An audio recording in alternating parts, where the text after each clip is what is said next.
#Darkness kept the galaxy terrified, until humanity brought the light. The Galactic Council chambers had never seen such desperation. Representatives from 1,000 worlds gathered in the massive crystalline dome that floated in the void between stars, their faces bearing expressions of terror that transcended species barriers. The emergency session had been called after the fall of Kepler Prime, the third major star system to go dark in as many cycles.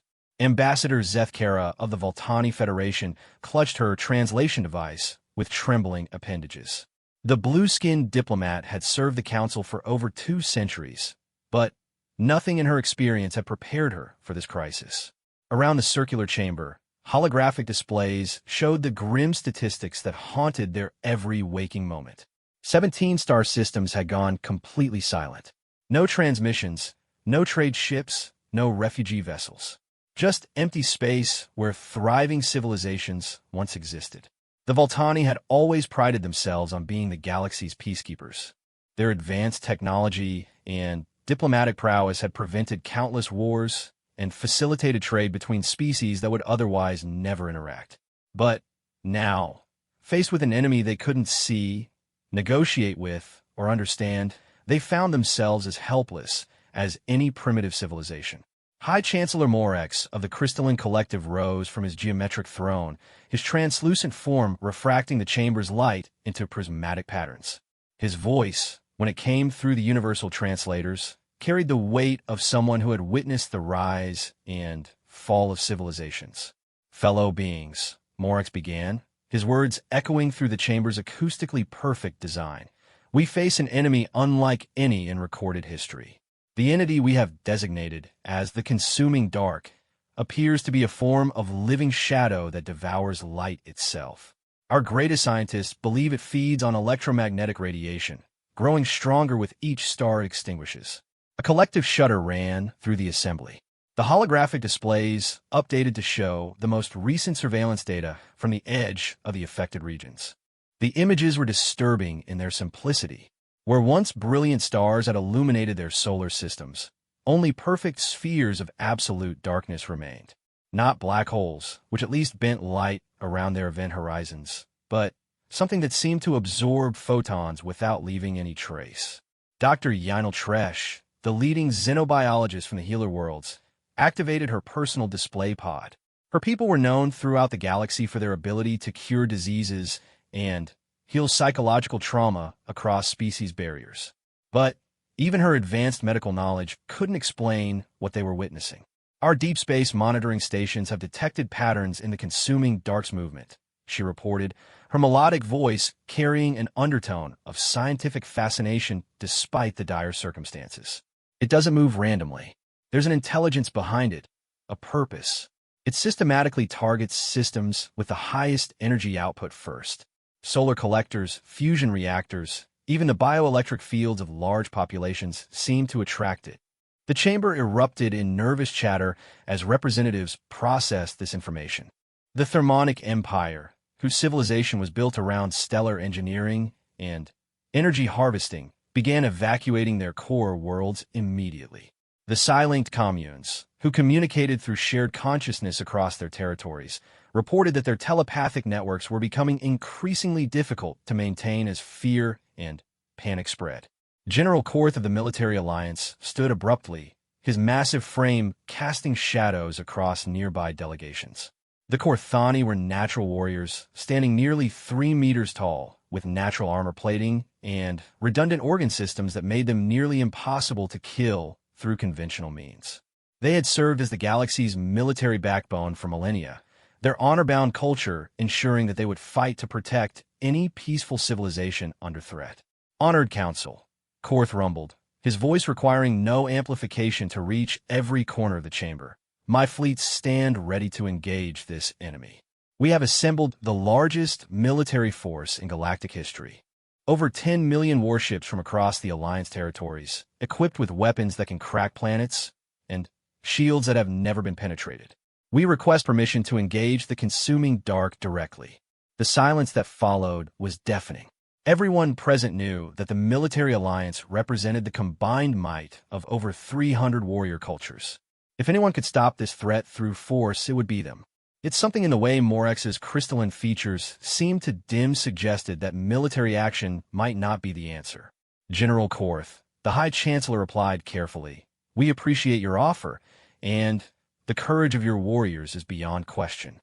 However, our previous military encounters with the consuming dark have proven ineffective." When Admiral Zephyr's task force engaged the entity near the Andorian cluster, their energy weapons seemed to feed it rather than harm it. The more firepower they directed at the darkness, the faster it grew. The holographic displays shifted to show battle recordings from that encounter. The assembled delegates watched in horror as the Alliance's most advanced dreadnoughts opened fire with weapons that could sterilize entire continents. The beams of concentrated energy and antimatter warheads seemed to simply disappear into the darkness, which then expanded at an alarming rate. Within hours, ships that had served faithfully for decades were consumed entirely, leaving no debris or energy signatures behind. Representative Quinn of the Trader Guilds, whose people had built the galaxy's economic infrastructure through their unmatched skills in commerce and logistics, stood to address the assembly. Her species evolved from creatures similar to Earth's octopi, and her ability to manipulate multiple data streams simultaneously made her one of the most respected economic analysts in known space. "The financial implications of this crisis cannot be ignored," she announced, her chromatophore patterns shifting to display complex economic data directly on her skin. Interstellar trade has dropped by 73% in the affected sectors. Insurance companies are refusing to cover any shipments within 50 light-years of the dark zones. 3 major trading houses have declared bankruptcy, and food shortages are beginning to appear on worlds that depend on agricultural imports. The economic cascade was perhaps even more terrifying than the direct threat. The galactic civilization they had built over thousands of years was an interconnected web of dependencies. When star systems went dark, they didn't just lose their populations and resources. They lost critical manufacturing centers, agricultural worlds, research facilities, and transportation hubs that supported dozens of other systems. Dr. Velik Kren of the Science Directorate, whose people were considered the galaxy's foremost experts in theoretical physics and advanced mathematics, projected a 3-dimensional model of the affected regions. The display showed the consuming dark's expansion pattern over the past year, with predictive algorithms calculating its future path. Based on current expansion rates and target selection patterns, Dr. Kren explained in his characteristic monotone, the consuming dark will reach the core worlds within 18 standard cycles. This includes the home systems of 14 major civilizations and over 60% of the galaxy's population. Our calculations suggest that conventional evacuation procedures will save less than 12% of those at risk. The weight of those numbers settled over the chamber like a burial shroud. They were discussing the potential extinction of their entire galactic civilization, the end of everything they had built and achieved over millennia. Art, science, philosophy, the countless cultures and species that made up their society, all of it could disappear into an expanding sphere of absolute darkness. Ambassador Lena Vasquez of the Sol System had been listening to the proceedings in respectful silence. Humanity was one of the newest members of the Galactic Council, having achieved faster-than-light travel only 3 centuries earlier. Their technological capabilities were considered primitive compared to established civilizations, and their military contribution to the Alliance was minimal. Most delegates barely noticed the small, bipedal creatures from the 3rd planet of an unremarkable yellow star. But as the despair in the chamber reached its peak, Ambassador Vasquez stood up. She was a middle-aged woman with graying hair and laugh lines around her eyes, wearing the simple blue uniform of the United Earth Diplomatic Corps. When she requested permission to speak, several delegates looked surprised. Humanity rarely contributed to major policy discussions, usually content to observe and learn from their more advanced neighbors. "Honored Council," Ambassador Vasquez began, her voice carrying an accent that marked her as originating from one of Earth's former geographic regions. "My people have been monitoring this crisis with great interest. While we acknowledge our technological limitations compared to your great civilizations, we believe we may have insights that could prove valuable." A few delegates exchanged glances. What could the humans possibly offer that the galaxy's greatest minds hadn't already considered?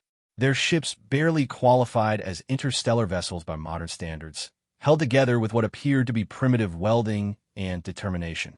Their weapons were chemical and nuclear rather than the exotic energy systems used by advanced militaries. Earth's history is marked by periods of great darkness, Vasquez continued, seemingly unaware of the skepticism around her. We have faced enemies that seemed impossible to defeat, challenges that threatened our entire species. But we learned something that may be relevant to our current situation. Darkness, no matter how absolute it appears, exists only in the absence of light. And light, properly applied, can banish any shadow. High Chancellor Morax leaned forward, his crystalline features focusing on the human ambassador. Despite himself, he was intrigued. The humans had a reputation for unconventional thinking, though it was usually dismissed as primitive problem-solving rather than genuine innovation. Ambassador Vasquez, he said carefully, we appreciate Earth's desire to contribute. However, our scientists have confirmed that the consuming dark actively absorbs electromagnetic radiation across all spectrums. Traditional illumination sources only make it stronger. Vasquez smiled, an expression that didn't translate well across species, but somehow conveyed confidence and determination. With respect, Chancellor, you've been fighting light with light. My people suggest fighting darkness with what it truly fears, not the light itself, but the sources of light. The nuclear fires that birth stars, the fusion reactions that power civilization, the very energy that creates photons rather than simply emitting them. The chamber fell silent as the implications of her words sank in. Dr. Kren's mathematical mind was already running calculations, while General Korth's tactical instincts began analyzing the strategic possibilities. It was a subtle, but potentially crucial distinction, not attacking the consuming dark with energy, but creating new sources of energy in its presence. Furthermore, Vasquez continued, humanity requests permission to conduct a reconnaissance mission to one of the affected systems. We believe our unique approach to space travel and our species' particular psychological resilience to unknown threats make us suitable for gathering intelligence that others might miss. The request sent murmurs through the assembly. Sending anyone into the dark zones was considered suicide. The few automated probes that had returned provided only basic data before their systems failed. The idea of deliberately sending a crewed mission seemed reckless at best. But as Ambassador Vasquez outlined her people's proposal, something began to stir in the chamber. It wasn't hope exactly, but perhaps the absence of despair. For the first time since the crisis began, someone was suggesting action rather than reaction, offense rather than defense. The humans claimed they had weapons designed to create fusion reactions at a distance, technology that could ignite stellar material and trigger nuclear cascades in space. More importantly, they insisted their crews could function effectively in high-stress situations that would break other species' psychological barriers. They called it adaptability under pressure, and claimed it was a trait their evolution had selected for over millions of years. As the formal session concluded and delegates began forming smaller discussion groups, a shift was occurring in the galactic consciousness. The newcomers from Sol, previously dismissed as enthusiastic but irrelevant, were suddenly being viewed as potential saviors. Their crude technology and primitive understanding of physics might actually be advantages when facing an enemy that consumed advanced energy sources. Ambassador Vasquez found herself surrounded by representatives eager to learn more about humanity's proposal. The Voltani wanted to understand their fusion weapons. The Korthani respected their apparent fearlessness, and the Scientist Directorate was fascinated by human claims about psychological adaptability. But in the growing crowd of interested delegates, Vasquez noticed something else. For the first time since the crisis began, beings were looking toward the future rather than dreading it. The spark of hope that humanity had brought to the chamber was small, flickering, and uncertain. But in a galaxy consumed by fear of absolute darkness, even the smallest light was precious beyond measure. As the emergency session ended and delegates returned to their ships to report back to their home governments, the galaxy began to prepare for something it had never attempted before. They would send humans, these strange, stubborn creatures from an unremarkable world, into the heart of their greatest fear. Whether humanity would bring salvation or simply provide more fuel for the consuming dark remained to be seen. But for the first time in cycles, the galaxy's nightmares included the possibility of dawn. The UES Prometheus was not an impressive ship by galactic standards. Built in the orbital shipyards above Luna, it measured only 200 meters from bow to stern and carried a crew of 50 humans. Its hull was a patchwork of different metals and alloys, welded together with what the galaxy's shipbuilders charitably called functional aesthetics. Where Voltani ships gleamed with seamless quantum forge hulls and Corthani dreadnoughts bristled with exotic weapon arrays, the Prometheus looked like exactly what it was, a working vessel built by a species that valued utility over elegance. Captain Sarah Chun stood on the bridge, reviewing the mission parameters one final time. At 38 years old, she had spent her entire adult life in space, working her way up from cargo hauler to military commander through a combination of skill, determination, and the kind of stubborn refusal to quit that seemed to define her species. The bridge around her was cramped by galactic standards, with exposed conduits and manual controls that would have seemed primitive to any other spacefaring civilization. "Final systems check, people," Chun announced to her crew. The response was immediate and professional, each station reporting ready status in the efficient manner that human military organizations had perfected over centuries of warfare. Unlike the elaborate ceremonial protocols used by older civilizations, human military communication was direct, clear, and focused on results rather than tradition. Lieutenant Commander Marcus Rodriguez, the ship's science officer, looked up from his sensor array. "Captain, I'm still reading those strange energy signatures from the dark zone boundary. Whatever's in there, it's like nothing in our databases. The electromagnetic spectrum just stops at the barrier. No radiation leaking out, no energy patterns we can identify. It's like looking at a hole cut out of reality itself." Dr. Elena Kowalski, the mission's xenobiologist and physicist, adjusted her equipment one final time.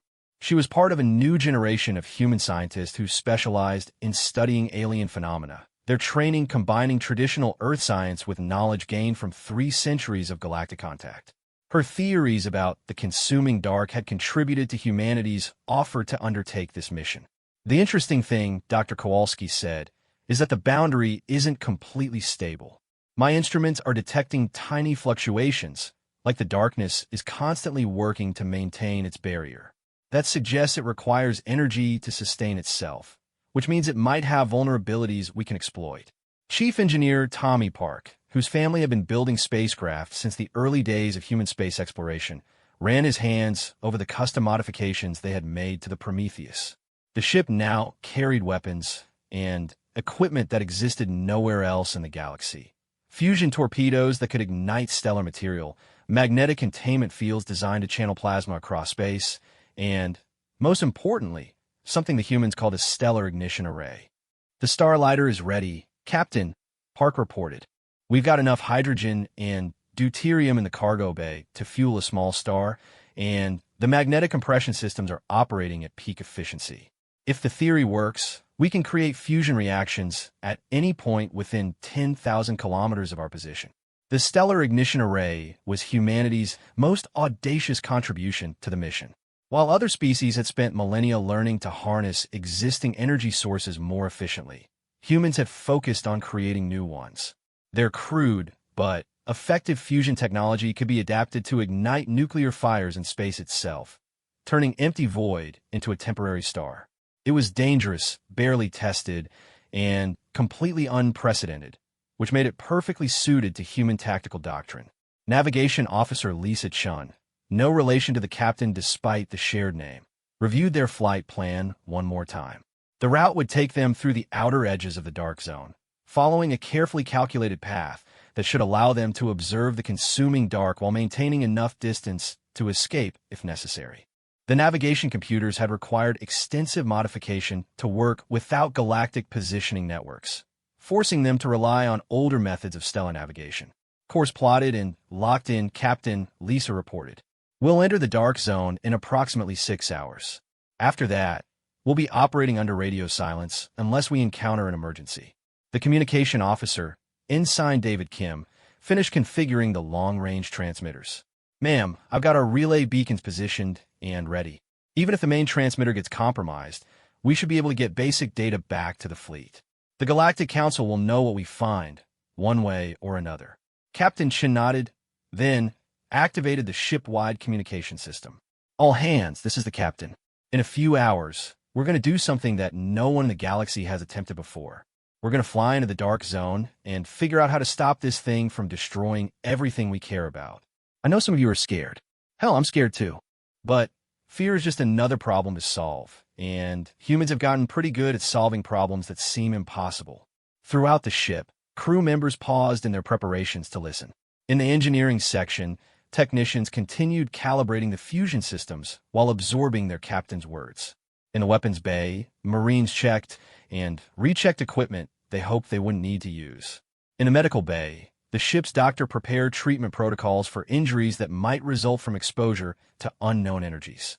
Our ancestors faced down ice ages, plagues, wars, and extinction events with nothing but determination and whatever tools they could build with their own hands. Chun continued. Every one of us is here because our people refused to give up when the odds seemed impossible. Today, we carry that same spirit to the stars. The galaxy is counting on us, not because we're the strongest or the smartest, but because we're the ones willing to go where others can't. The ship's artificial gravity hummed quietly as the Prometheus adjusted its orientation for the jump to hyperspace.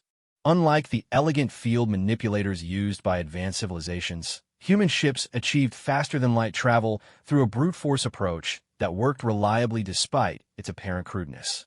The hyperspace field generators charged with a distinctive whine that every human spacer knew by heart. Dr. Kowalski reviewed her theories one more time, hoping she was right about the consuming dark's nature. Her hypothesis suggested that the entity was indeed a form of living darkness, but not in any way that conventional xenobiology could explain. She believed it existed in a state of quantum uncertainty, neither matter nor energy, but something that could interact with both. This would explain why energy weapons fed, while also suggesting potential vulnerabilities. Captain, she said, I want to emphasize that we're dealing with something that might not follow normal rules of physics. If my theories are correct, the consuming dark exists partially outside our normal space-time continuum. That's why conventional weapons don't work. They're trying to affect something that isn't entirely present in our reality. Chief Park looked up from his engineering station.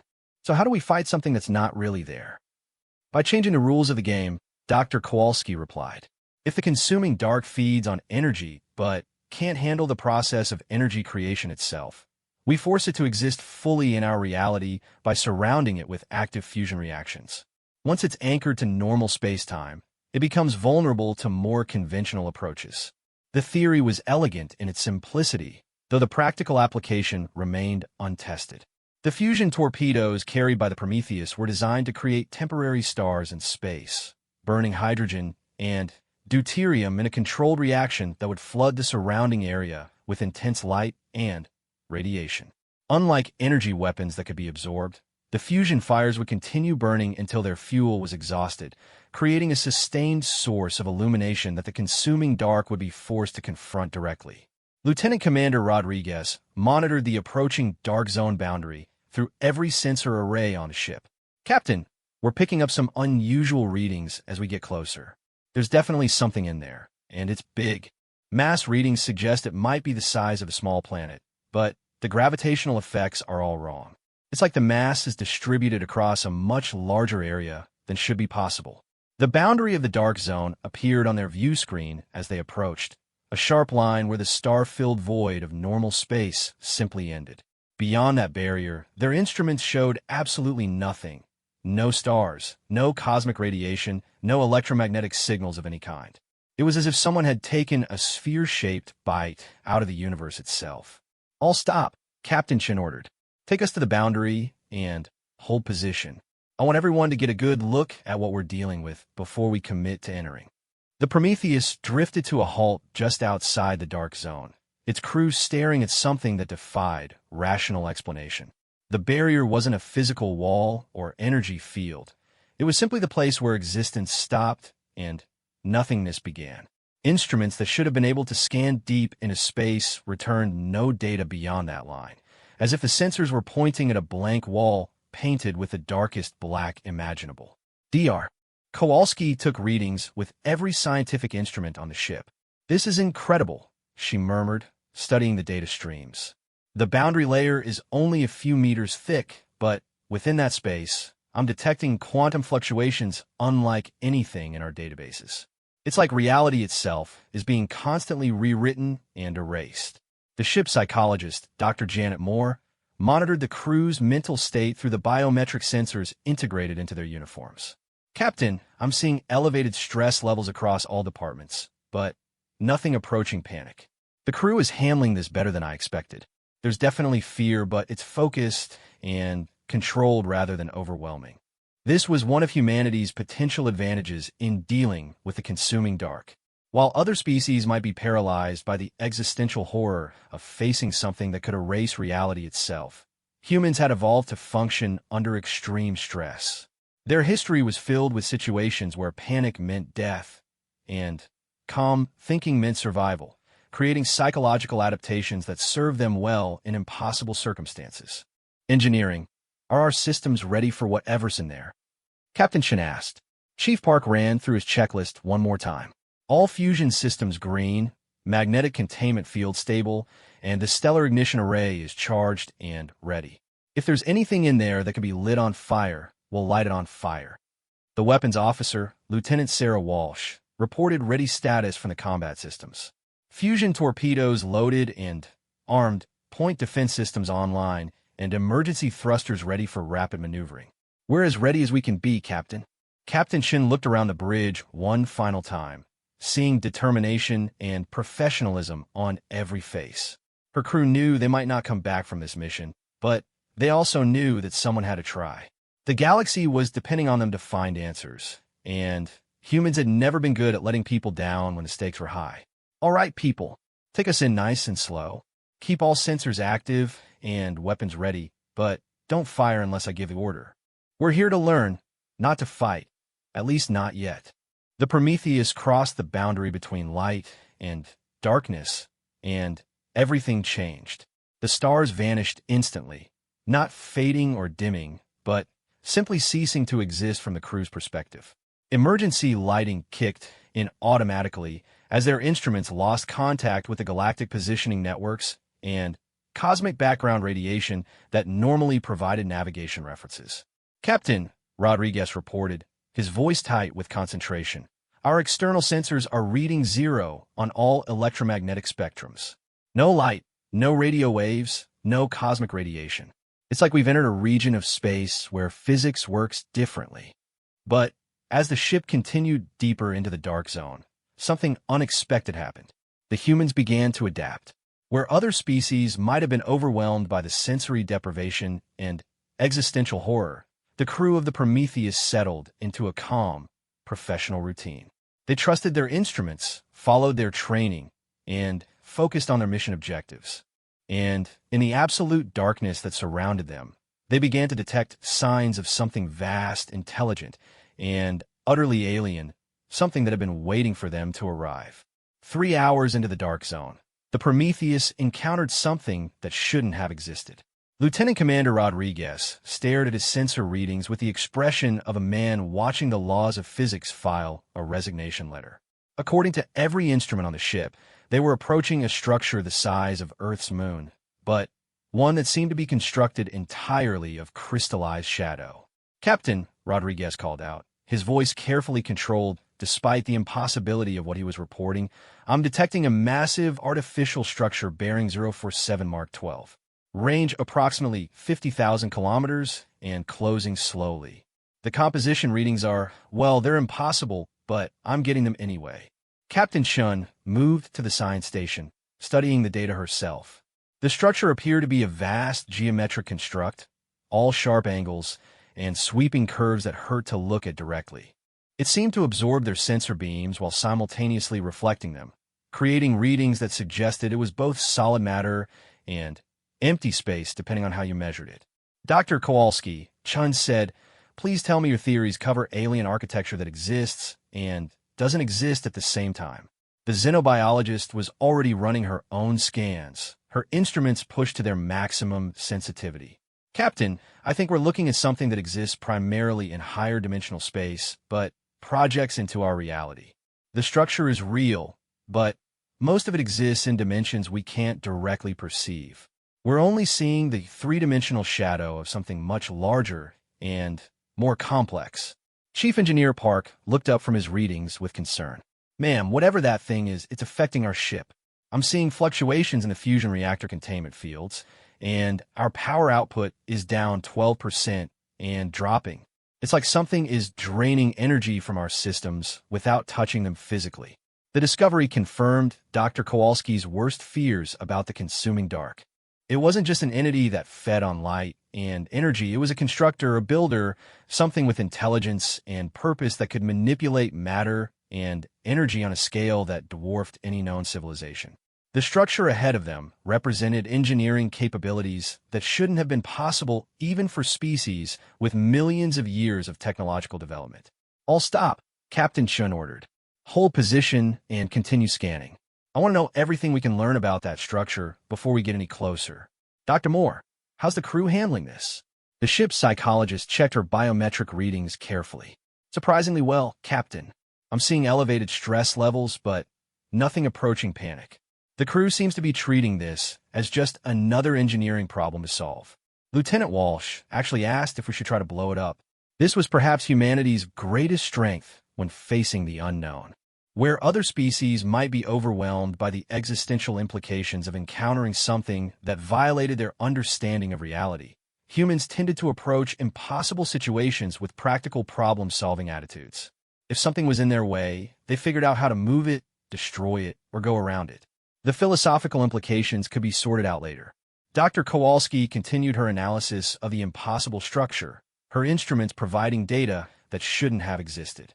"Captain, I'm detecting energy patterns inside the structure that suggest it's not just a building, it's some kind of processing facility.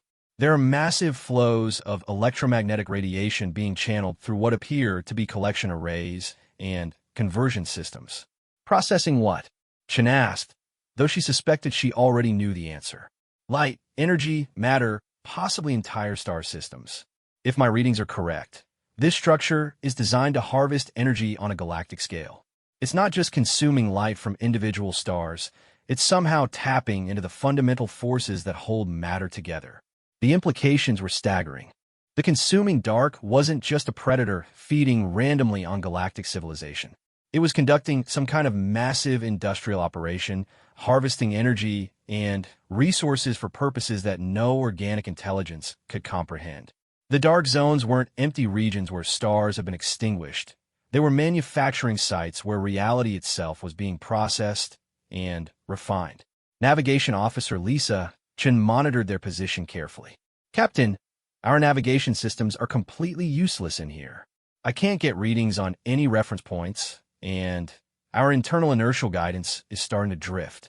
Whatever's affecting our power systems is also interfering with our ability to know where we are."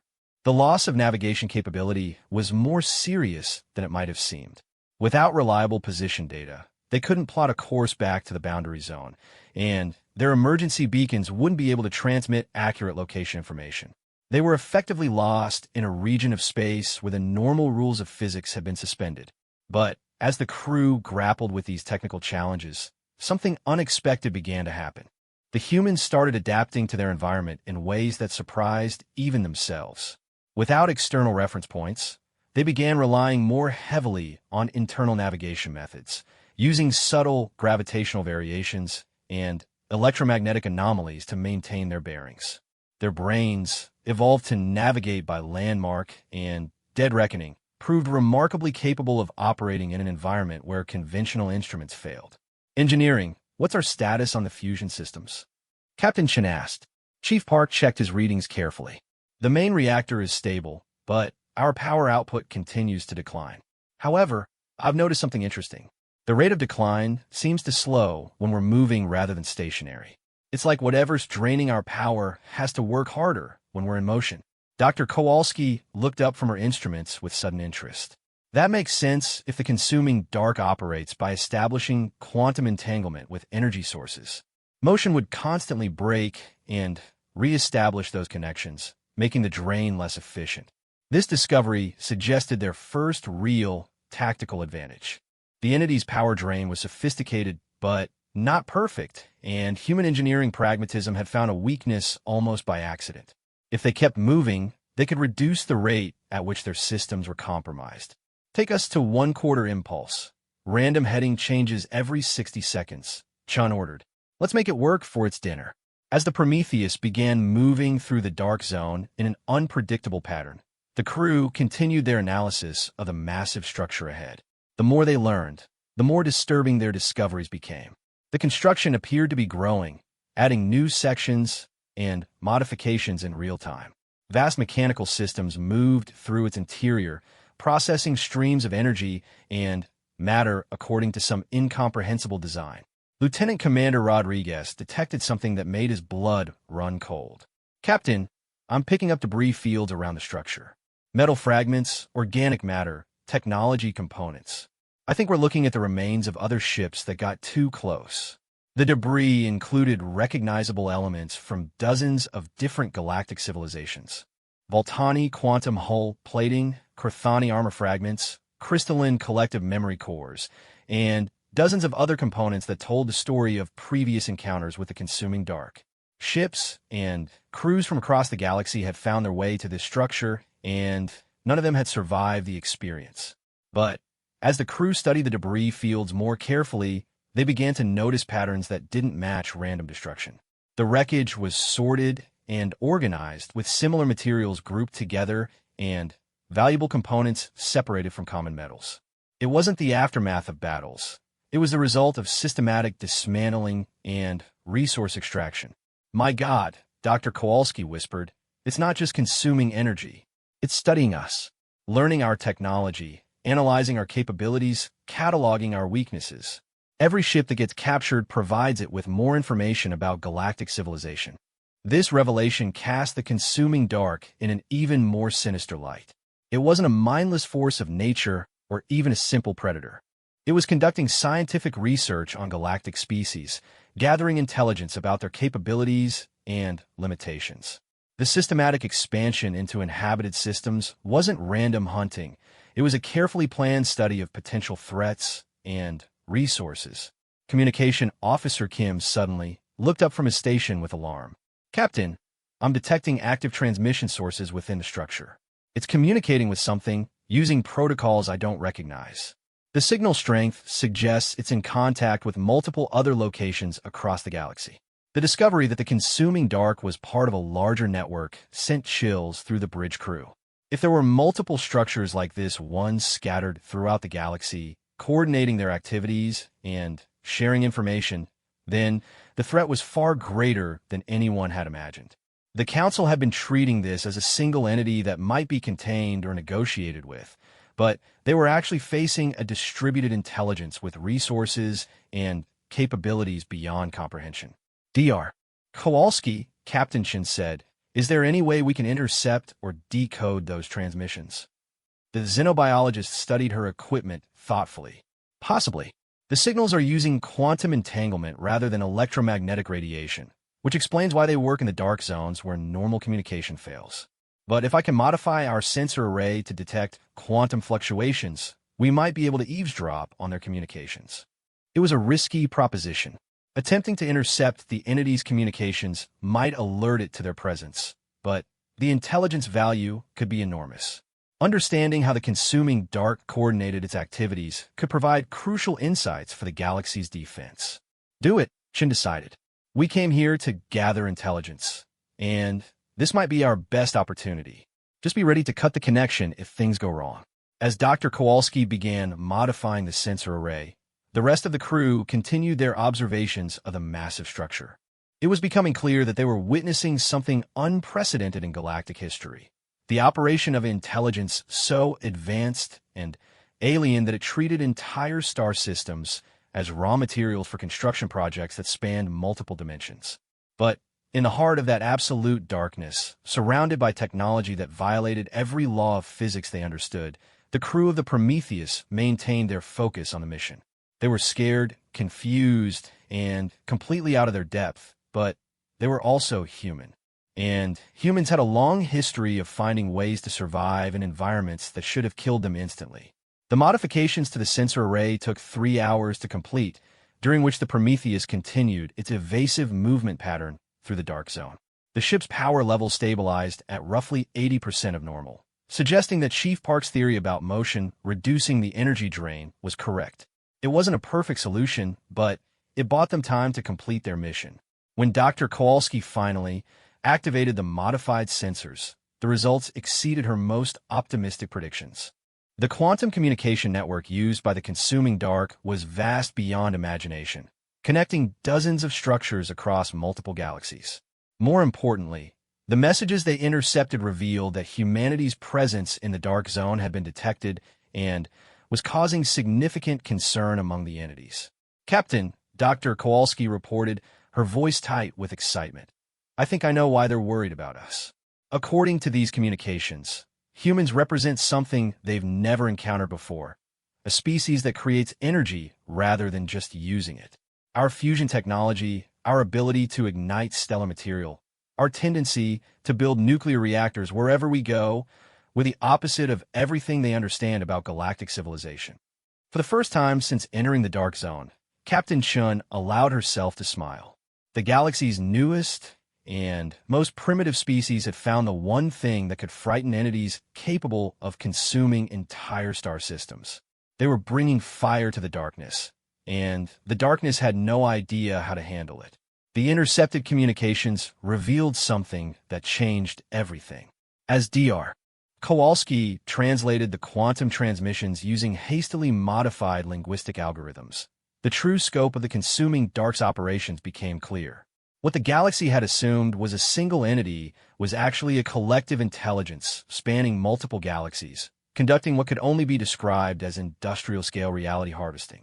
Captain, Dr. Kowalski reported, her voice filled with a mixture of awe and terror. According to these transmissions, this operation has been running for over 50,000 years. They've already consumed 17 galaxies, processing entire galactic clusters into some form of pure energy that they transport to locations outside our local group. We're not facing an invasion. We're facing a mining operation that treats galaxies like strip mining sites. The communications also revealed something even more disturbing. The consuming dark entities were preparing for what they called a final harvest phase, which would involve accelerating their operations to consume the remaining inhabited galaxies before moving on to new sectors of the universe. The timeline they were discussing suggested that this process would begin within the next few galactic standard years. But buried within the vast flow of logistical data and operational planning was something that gave Captain Chin hope. The entities were concerned about humanity's fusion technology, referring to humans as the firemakers, and discussing them as a potential contamination risk to their harvesting operations. More importantly, they seemed unable to understand how human technology actually worked. They're used to dealing with civilizations that harvest energy from existing sources, Dr. Kowalski explained. Stars, nuclear materials, even quantum fluctuations, they can absorb all of those because they're drawing on energy that already exists. But human fusion technology creates new energy by forcing matter to transform itself. They don't know how to absorb energy that doesn't technically exist until the moment it's created. Chief Engineer Park looked up from his fusion monitoring systems with sudden understanding. That's why our power drain stopped decreasing when we started moving. They can't establish quantum entanglement with energy that's being generated in real time. They need stable energy sources they can lock onto and gradually drain. The discovery suggested a completely new approach to combating the consuming dark. Instead of trying to fight it with conventional energy weapons that it could absorb, they could use human fusion technology to create continuous energy sources that it couldn't handle. The stellar ignition array that Chief Park had installed was designed to do exactly that, create sustained fusion reactions in space that would burn until their fuel was exhausted. Captain, Lieutenant Commander Rodriguez called out, I'm detecting movement in the structure. Large sections are reconfiguring, and I'm reading massive energy buildups in what appear to be weapon systems. I think our eavesdropping has been noticed. The massive construct was indeed reacting to their presence. Geometric patterns across its surface began to shift and realign, revealing apertures that glowed with the same absolute darkness that characterized the entity's boundaries. These weren't conventional weapons that fired energy or projectiles. They were somehow weaponizing the absence of existence itself, preparing to erase sections of space-time where the Prometheus was located. "All hands, battle stations," Captain Chen announced. "Engineering, prepare the stellar ignition array for immediate deployment. Weapons, load fusion torpedoes, and prepare for defensive maneuvers. This is what we came here to test." The crew of the Prometheus responded with the calm professionalism that had carried humanity through countless impossible situations. There was no panic, no hesitation, just the focused execution of procedures they had drilled countless times during the voyage to the Dark Zone. If they were about to die, fighting something that consumed galaxies for breakfast, they would at least gather useful data for the next team to try. Chief Park activated the stellar ignition array, targeting a point in space directly between the Prometheus and the alien construct. The system worked by using magnetic fields to compress hydrogen and deuterium into critical density, then triggering fusion ignition through a combination of laser bombardment and exotic particle injection. Within seconds, a new star blazed to life in the absolute darkness of the zone. The effect on the consuming dark was immediate and dramatic. The sections of the construct that had been preparing to fire their reality erasure weapons suddenly went dark, their energy patterns disrupting as the fusion fire flooded the area with intense radiation across all electromagnetic spectra. More importantly, the artificial star continued burning steadily, creating a constant source of new energy that the entity couldn't absorb or counter. "It's working," Dr. Kowalski shouted over the alarms that had begun sounding throughout the ship. "The fusion reaction is destabilizing their quantum entanglement networks. They can't drain energy that's being created faster than they can absorb it." But the victory was temporary. The construct began adapting to the new threat, sections of its structure realigning to focus on the artificial star itself. Massive energy manipulation systems emerged from hidden compartments, attempting to disrupt the fusion reaction through gravitational manipulation and exotic field effects. "They're trying to extinguish our star," Chief Park reported. "But our magnetic containment fields are holding, and the fusion reaction is self-sustaining. They can't shut it down without getting close enough to risk being burned by the radiation." Captain Chen realized they had stumbled onto something crucial. The consuming dark was powerful beyond imagination, but it had never encountered a species that could create fire in the vacuum of space. Their entire operational framework was built around consuming existing energy sources, not dealing with continuously generating ones. "Weapons, fire fusion torpedoes in a spread pattern around the construct," she ordered. "Let's see how they handle multiple stars being born in their backyard." Lieutenant Walsh launched a salvo of 6 fusion torpedoes, each one programmed to ignite at a different distance from the alien structure. Within minutes, the dark zone was illuminated by a constellation of artificial stars, each one burning with a nuclear fire that had powered human civilization for centuries. The effect on the construct was devastating. Its energy manipulation systems were overwhelmed, trying to counter multiple continuous fusion reactions simultaneously. Sections of the structure began to lose cohesion, their impossible geometry flickering between dimensions as the quantum entanglement networks that held them together were disrupted by the flood of new energy. But as the construct began to collapse, something even more significant happened. The intercepted communications network went wild with activity as other consuming dark entities across the galaxy registered what was happening. For the first time in 50,000 years of galactic harvesting, they were encountering a force they couldn't simply absorb and move on from. "Dr. Kowalski, are you still monitoring their communications?" Captain Chen asked. "Yes, Captain, and you need to hear this," the xenobiologist replied, her voice filled with excitement. "They're calling for a complete strategy revision. The entities are actually scared of us. They're referring to humans as an entropy accelerator species and discussing the possibility of abandoning this galactic sector entirely." The communications revealed that the consuming dark operated by maintaining careful energy balances across vast regions of space, gradually draining resources while avoiding anything that might destabilize their collection networks. Human fusion technology represented chaos in their orderly universe, the ability to create massive amounts of energy anywhere, anytime, without regard for their carefully maintained quantum entanglement systems. More importantly, the entities were beginning to realize that humans weren't just another species to be cataloged and processed. They were a fundamental threat to the entire harvesting operation, capable of turning dark zones back into normal space through the simple expedient of lighting new fires wherever they went. "Captain," Communication Officer Kim reported, "I'm detecting massive energy signatures at the edge of the dark zone. Something big is coming through the boundary."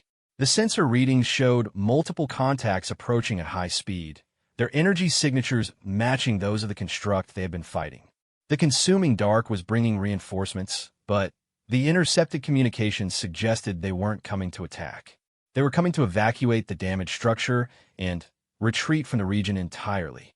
"They're running away," Lieutenant Commander Rodriguez said with amazement. "We fired 6 torpedoes at something the size of a moon, and we're making them retreat." But Captain Chun was already thinking ahead to the implications. "Dr. Kowalski, can you estimate how many fusion torpedoes it would take to clear an entire star system of these constructs?" The xenobiologist ran quick calculations based on their observations. Assuming similar effectiveness, probably a few hundred torpedoes per major structure. "But, Captain, the real breakthrough is that we don't need to destroy them all. We just need to make it unprofitable for them to operate in our galaxy. Every fusion reaction we create costs them more energy to counter than they can harvest from the surrounding region." The strategic implications were staggering. Humanity didn't need to match the consuming dark's galaxy-spanning power. They just needed to make their operations economically unviable. By creating enough artificial stars in the right locations, they could turn the entire galaxy into an energy-positive region that cost more to harvest than it provided. As the alien constructs completed their evacuation and began withdrawing toward the galactic rim, Captain Chun ordered the Prometheus to begin its return journey to Council space. They had accomplished far more than their original reconnaissance mission. They had discovered both the true scope of the threat and humanity's unique capability to counter it. "All hands," she announced over the ship's communication system, "prepare for departure from the dark zone. We're going home with the best possible news. We found out how to fight back, and we're already winning." The journey back to the boundary zone took 6 hours, during which the crew compiled their findings and prepared detailed reports for the Galactic Council. The intercepted communications alone represented the largest intelligence breakthrough in galactic history, providing detailed information about enemy capabilities, intentions, and, most importantly, weaknesses. But as they crossed back into normal space and saw the stars shining again, the crew of the Prometheus realized they had done something even more significant than gathering intelligence. They had proven that the consuming dark could be defeated, not through superior firepower or advanced technology, but through humanity's unique approach to energy generation. The galaxy was about to learn that sometimes the best weapon against infinite darkness was a species stubborn enough to keep lighting new fires no matter how impossible the situation seemed. The age of the consuming dark was ending, and the age of human-lit stars was about to begin. 6 months after the Prometheus returned from the dark zone, the galaxy was transformed. What had begun as humanity's desperate reconnaissance mission had evolved into the largest coordinated military operation in galactic history, with an unexpected twist that no one could have predicted. Instead of preparing for a massive battle against the consuming dark, the galaxy was watching it retreat. The Galactic Council chambers buzzed with activity as representatives from 1,000 worlds gathered to witness something unprecedented. For the first time since the crisis began, they were receiving reports of star systems returning to normal space. The dark zones were shrinking, and long-silent worlds were resuming contact with galactic civilization. Ambassador Vasquez stood before the assembly, no longer the ignored representative of an insignificant species. In the months since the Prometheus mission, Earth had become the most important strategic partner in galactic history. Human fusion technology, previously dismissed as crude and primitive, was now recognized as the most effective weapon ever deployed against an existential threat.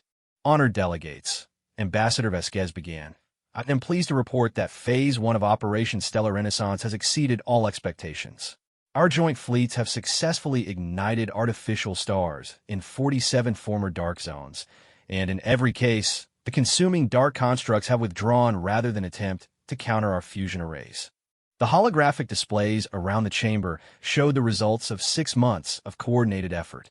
Human fusion technology had been reverse-engineered and adapted by the galaxy's greatest scientists, producing weapons and tools that could create stars wherever they were needed. More importantly, the psychological impact of these successes had restored hope to civilizations that had been preparing for extinction. High Chancellor Morex of the Crystalline Collective rose from his geometric throne, his translucent form refracting the chamber's light into patterns that conveyed deep satisfaction. Ambassador Vasquez, on behalf of the Council, I want to formally acknowledge humanity's extraordinary contribution to our survival. Your species has given us something we had lost, the ability to fight back against the darkness. The acknowledgement was more than diplomatic courtesy. In the months following the Prometheus mission, human engineers had worked around the clock with scientists from across the galaxy to develop new applications of fusion technology. The stellar ignition arrays have been scaled up and integrated into massive space platforms that could create entire artificial solar systems. More importantly, they had discovered that the psychological effects of the campaign were almost as significant as the tactical ones. Dr. Elena Kowalski, now serving as the chief scientific advisor to the joint operation, presented her latest findings to the Assembly. Our analysis of the consuming dark's retreat patterns suggests they are not just withdrawing from individual systems, but conducting a strategic evacuation of this entire galactic cluster. The intercepted communications indicate they have classified our region as entropy-contaminated and unsuitable for harvesting operations. The term entropy-contaminated had become a source of peculiar pride among human crews. The entities that had consumed 17 galaxies were retreating from a Milky Way because humanity had made it too chaotic for their orderly harvesting operations. Every fusion reaction, every artificial star, every act of creation that humans performed disrupted the careful energy balances that the consuming dark require for their technology to function. General Korth of the Military Alliance stood to address the Assembly, his massive frame radiating satisfaction. The joint fleets report complete success in all engagements. When our fusion-armed vessels approach, consuming dark constructs, the entities withdraw without attempting to fight. In several cases, they have abandoned facilities that took them centuries to build rather than remain in systems where humans are creating new stars. The military implications were staggering. The galaxy's most powerful enemy had been neutralized not through superior firepower, but through humanity's tendency to create energy wherever they went. Human ships were now serving as the core of mixed-species fleets, providing fusion technology while benefiting from the advanced sensors, shields, and navigation systems developed by older civilizations. Representative Quinn of the Trader Guilds displayed economic projections that showed remarkable recovery across the affected regions. With dark zones being reclaimed at an accelerating rate, interstellar commerce is resuming normal patterns.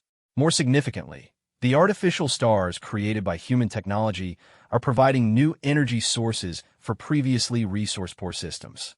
Some regions are actually more prosperous now than they were before the crisis began. This economic transformation had been one of the unexpected benefits of Operation Stellar Renaissance. The artificial stars created to drive away the consuming dark continued burning long after the threat was gone, providing permanent energy sources for systems that had never possessed adequate stellar radiation. Entire sectors of the galaxy that had been marginally habitable were now thriving with abundant clean energy. Dr. Velit Kren of the Science Directorate presented his analysis of the long-term implications. Our models suggest that the consuming dark's retreat from this galactic cluster is permanent. The quantum entanglement networks they use for communication and coordination have been disrupted across too wide an area for them to re-establish their harvesting operations. Additionally, they appear to be communicating warnings about human fusion technology to other harvesting groups across the universe. The idea that humanity's reputation was spreading beyond the local galactic cluster was both thrilling and slightly terrifying. Somewhere in distant regions of the universe, entities capable of consuming galaxies were sharing intelligence about the small bipedal creatures who could create stars and make harvesting operations uneconomical. Captain Sarah Chun, now promoted to admiral and serving as the commander of the Joint Fusion Fleets, provided a status update on the ongoing operations. We have confirmed the liberation of 312 star systems, with an additional 87 showing signs of spontaneous recovery as the consuming dark retreats. Our crews report that the artificial stars we've created are stable and will continue burning for thousands of years. The success of the campaign had transformed not just the strategic situation, but the relationship between humanity and the rest of galactic civilization. Species that had barely acknowledged Earth's existence were now sending their brightest scientists to study human fusion technology and their most skilled engineers to work on joint construction projects. But perhaps the most significant change was psychological. The galaxy had spent months living in existential terror, facing an enemy that seemed capable of erasing reality itself. The discovery that this cosmic horror could be defeated by a species armed with determination and the ability to light fires had restored confidence in the possibility of survival against impossible odds. Ambassador Vasquez continued her report, outlining the next phase of operations. Earth proposes the establishment of permanent fusion beacon networks throughout the galaxy. These installations would serve both as early warning systems and as automatic deterrents against any future incursion by reality-consuming entities. More importantly, they would ensure that the galaxy always has the energy resources needed to maintain advanced civilization. The fusion beacon proposal represented humanity's vision for galactic defense. Instead of relying on military fleets that could be overwhelmed or corrupted, they would create a network of permanent artificial stars that would make the entire galaxy unsuitable for entities that operated by draining existing energy sources. It was a characteristically human solution. If you can't fight the darkness, make sure there's always enough light to see by. High Chancellor Morex addressed the chamber with formal ceremonial language. Let it be recorded that on this date, the Galactic Council formally recognizes humanity as the species that brought light back to the galaxy. Earth and its colony shall be granted full membership in the Council, with all rights and responsibilities thereof. The formal recognition was accompanied by something even more significant: requests from dozens of species for permission to establish colonies in human space. The psychological effect of living near the species that had defeated the consuming dark was apparently worth the inconvenience of adapting to primitive human technology and social customs. Dr. Kowalski presented the final piece of intelligence gathered from the intercepted communications. According to our analysis, the consuming dark has been operating across multiple galaxies for millions of years. However, this is the first time they have encountered a species capable of exponential energy creation. Their records indicate they have never before retreated from a galaxy they had begun harvesting. The implications rippled through the assembly. Humanity hadn't just saved their local galactic cluster. They had achieved something that was apparently unique in the universe. They had found a way to make reality harvesting uneconomical, forcing entities with near-godlike power to simply give up and look elsewhere for resources. As the formal session concluded and delegates began preparing to return to their home worlds, a new atmosphere pervaded the chamber. For the first time since the crisis began, representatives were discussing the future in terms of opportunity rather than mere survival. The galaxy had not just survived its encounter with cosmic horror. It had emerged stronger and more united than ever before. Admiral Chun remained in the chamber as the crowds dispersed, studying the holographic displays that showed the continuing expansion of human fusion technology throughout galactic space. Each new artificial star represented not just a tactical victory, but a permanent statement that this galaxy would never again submit to the darkness. Ambassador Vasquez joined her, both women contemplating the transformation they had helped bring about. You know, Vasquez said, when we first proposed this mission, I thought we were just buying time. I never imagined we'd end up turning the entire galaxy into a fortress made of stars. Admiral Chen smiled, remembering her crew's reaction when they first encountered the consuming dark's impossible constructs. My people have a saying, When you can't solve a problem with the tools you have, make better tools. We just happen to be the only species stubborn enough to build tools that can make stars on demand. As they watched the real-time updates showing new systems being liberated from darkness, both women realized they were witnessing something that would echo through galactic history for millennia. The age of humanity's isolation was over, but more importantly, the age of cosmic horror was ending. The galaxy had learned that even the most absolute darkness could be defeated by a species determined enough to keep lighting new fires, no matter how impossible the situation seemed. And in the growing constellation of artificial stars that now illuminated previously dark regions of space, the light of human determination burned as brightly as any sun. The consuming dark had retreated to search for easier prey in distant galaxies, carrying with them the knowledge that somewhere in the universe, there existed a species that fought darkness not with superior technology or ancient wisdom, but with the simple, stubborn refusal to accept that any night could be too dark to see the dawn. The galaxy was safe, the stars were shining brighter than ever, and humanity had earned its place among the cosmos not as the youngest or weakest species, but as the one that brought light wherever they traveled. In the end, that was perhaps the most human victory of all. They hadn't just survived the darkness, they had made it impossible for darkness to survive near them.